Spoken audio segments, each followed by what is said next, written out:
Ok, on reprend où est-ce qu'on l'avait laissé, nos zones d'exclusion. Comment on les paramètre? Je reviens au tout début. Ici, on a un plan qui est généré à la base de notre bloc moteur. Ce qu'on veut faire ici, c'est générer une zone d'exclusion qui va être un petit peu plus grosse que le volume de notre bloc moteur pour pouvoir être capable de l'insérer facilement sur notre châssis. Si c'est valide là, pour tout, là, si on laisse pas un petit jeu entre nos pièces quand elles s'imbriquent ensemble, euh, les tolérances des machines qu'on va utiliser pour produire nos pièces font en sorte que notre pièce mâle, par exemple, pourrait être un petit peu plus grosse que la pièce femelle. Donc, il y a des chances que ça ne s'emboîte pas bien ensemble ou qu'on emboîte des trucs en serrage. Puis dans certains cas, ça implique une pièce qui se brise, grosso modo, ou qui ne s'imbrique pas du tout, en fait. Donc, dans ce cas-ci, c'est ce qu'on cherche à faire. Donc, on va créer euh, une esquisse qui se trouve être une projection de la base là, de notre... je vais cacher mon plan comme ça. Donc, on voit, on est venu projeter le contour du bloc moteur, de la base qu'on a usiné là, en merisier ou en noyer, tout dépendant des cas. Ensuite de ça, on va venir faire encore une fois un petit décalage de 1 mm. Comme ça, vous êtes sûr de pouvoir facilement assembler vos pièces euh, à la fin là, du projet. Donc, une fois que ça c'est fait, on a un rectangle qui est 1 mm plus gros que les contours du bloc moteur. On va venir extruder une nouvelle forme dans ce composant-là. Donc, l'extrusion ici, on va la paramétrer à 35 mm de haut à partir de la base du bloc moteur. Ça va nous permettre d'englober l'entièreté finalement là, du bloc au centre. Donc on clique sur OK et on ferme ça. Ensuite de ça, on va faire un deuxième plan qui lui va être sur le devant de notre boîte ici. Et on va se tracer une esquisse qui ressemble à ça. Donc je vais appuyer sur section ici pour trancher là, ma vue qu'on voit bien. Vous voyez encore une fois, je ne me suis pas compliqué la vie, j'ai projeté le contour de la pièce qui correspond là, au roulement à billes. Ça me permet d'obtenir le centre. J'aurais pu projeter l'arbre au centre aussi, ça aurait donné la même chose. L'idée c'est d'avoir ce point-là de repère et on va générer un cercle de 40 mm de diamètre. À ce stade-ci, ici, il pourrait être plus gros, je vous dirais, si vous souhaitez influencer un peu le type de design là, qui va être généré. Ce serait pas très très grave s'il était un peu plus gros, par exemple.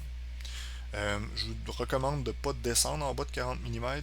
L'idée, c'est que vous voulez avoir un peu d'espace pour être capable de manipuler vos élastiques, là, puis les installer sur le crochet rotatif, dans ce cas-ci.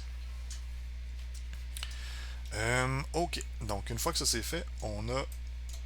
Je vais le réisoler ici, comme ça on va mieux voir. On a notre première forme, on a une esquisse que je vais afficher et on va venir extruder un cylindre ici de 30 mm à peu près. Donc si je vais rechercher mon bloc moteur et que je clique dessus pour le mettre en surbrillance, attendez un petit peu.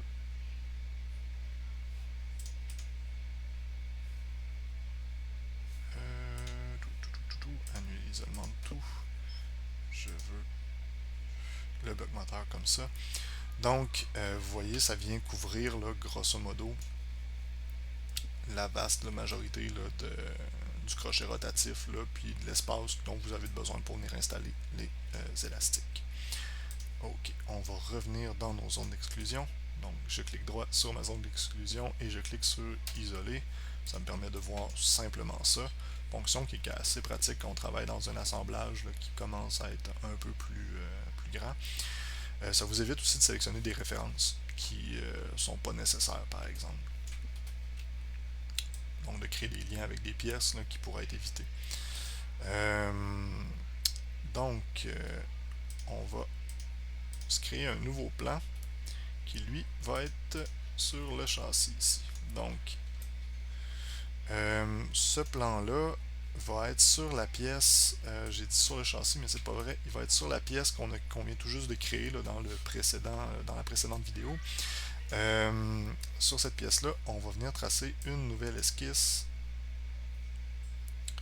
Et cette esquisse-là, si je clique sur modifier l'esquisse, vous voyez, elle utilise le même centre que le cercle qui est ici.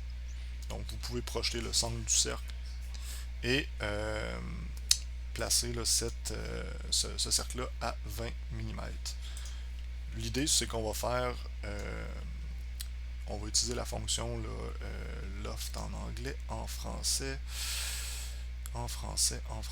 je ne me rappelais plus, c'est un lissage. Donc on va venir relier ces deux géométries-là, comme ça. Donc ça nous donne le profil des élastiques qui se rendent à peu près jusqu'au crochet fixe. Ensuite de ça, on va se rajouter une autre extrusion au bout de ça, dans ce cas-ci de 32.02, je vous dirais. L'idée c'est que en fait on se rende jusqu'au devant de votre crochet fixe. Donc c'est à peu près là, cette distance-là. Ça pourrait être un peu plus, ça serait pas grave.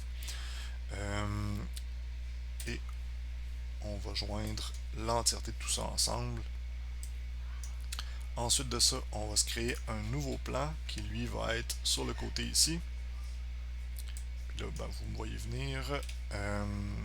On va se créer une nouvelle, un nouveau cercle à partir du centre projeté là, de notre roulement à billes ou de notre arbre. Dans ce cas-ci, vous voyez, j'avais oublié de le contraindre. On va le définir. Ensuite de ça, on l'extrude jusque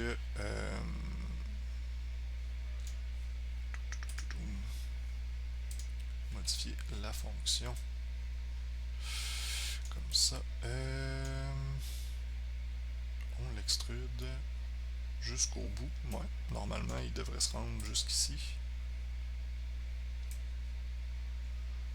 Oh non, attendez un petit peu.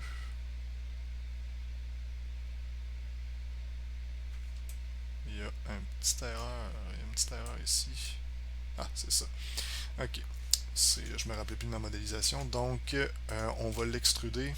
Excusez-moi. En fait, l'esquisse que j'ai fait, j'aurais probablement dû la faire au centre ici. Si vous souhaitez le faire comme ça, vous pouvez. Ça va peut-être être plus élégant. Sinon, dans ce cas-ci, vous voyez, là, ce que j'ai fait, c'est que je l'ai extrudé jusqu'au bout comme ça. Puis ensuite de ça, je l'ai soustrait de 11 mm.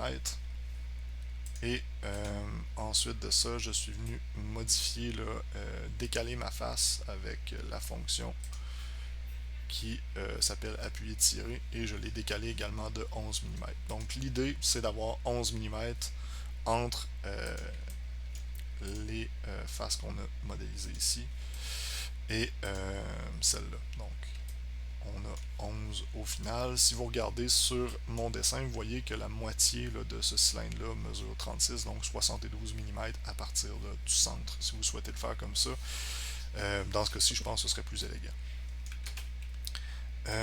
Ensuite de ça, on va venir générer un nouveau cercle sur cette face-ci. On sélectionne encore une fois le centre de l'arbre de notre arbre moteur, là, donc on peut le réactiver pour les besoins durant notre esquisse. On projette le centre et on trace un cercle de 52 mm. Je vous dis, vous pouvez réactiver l'arbre moteur, vous pouvez également utiliser le centre de cette géométrie-là, donc le cône et les deux cylindres qui sont ici, ont le même centre également. Donc, vous pouvez vous référencer directement là, à l'intérieur de votre pièce dans ce cas-ci. Donc, on vient générer encore une fois notre zone d'exclusion comme ça. Et à ce stade-ci, on serait prêt à générer notre forme automatiquement. Donc, je vais arrêter la vidéo ici. On se retrouve dans la prochaine et on va voir comment on génère notre châssis. Donc, ça ressemble pas mal à ça. À tout de suite.